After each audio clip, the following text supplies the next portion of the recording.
eyes and said, "I don't know, but I'm going to try to find out for you." That was the moment I decided to continue on for my Ph.D. and dedicate my life to finding, analyzing, and, yes, talking about cases of radical remission. After all, if we are trying to win the war on cancer, doesn't it make sense to talk to those who have already won? In fact, shouldn't we be subjecting these amazing survivors to numerous scientific tests and asking them every question we can think of in an attempt to find out their secrets? Just because we cannot immediately explain why something happened, that does not mean we should ignore it, or worse, tell others to keep quiet about it. The example I always use is Alexander Fleming, a scientist who chose not to ignore an anomaly. As the story goes, in 1928, Fleming came back from vacation to find mold growing in many of his petri dishes, which was not surprising to him given his long absence. He began sterilizing the dishes, figuring that he simply needed to start his experiment over. Thankfully, though, he decided to pause and take a closer look, and this is when he noticed that all the bacteria in one particular dish were dead. Instead of ignoring this anomalous dish and dismissing it as a fluke, Fleming chose to investigate the matter further, and doing so led him to the discovery of penicillin. This book shares the results of my ongoing research into the radical remission of cancer. It is the outcome of my decision not to ignore these anomalous cases, but rather do as Alexander Fleming did, take a closer look.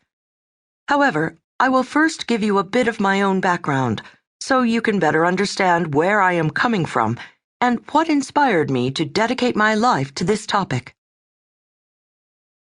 My story.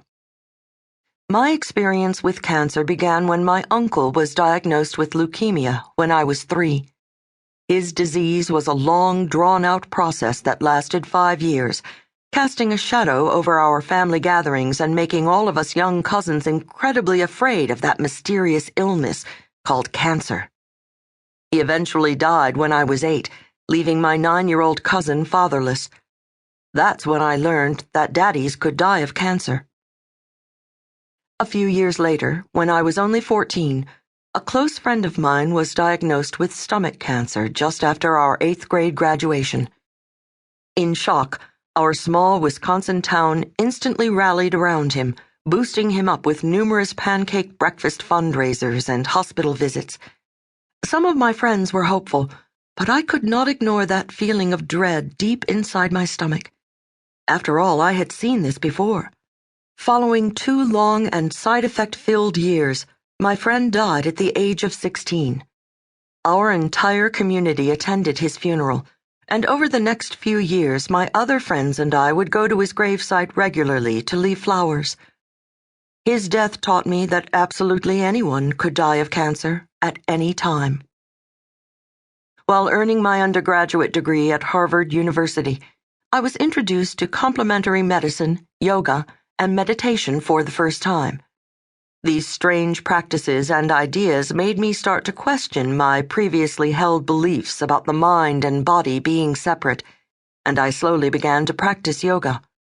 4 wonderful years later, my first job after Harvard was to co-author a book on global warming, and I suddenly found myself sitting behind a computer all day with none of the social interaction I had enjoyed during college. When a friend suggested that I address my isolation by volunteering, the first idea that popped into my head was to help cancer patients, no doubt because of my early experiences with it. I still remember my first day volunteering in the pediatric wing at Memorial Sloan Kettering Cancer Center in New York City.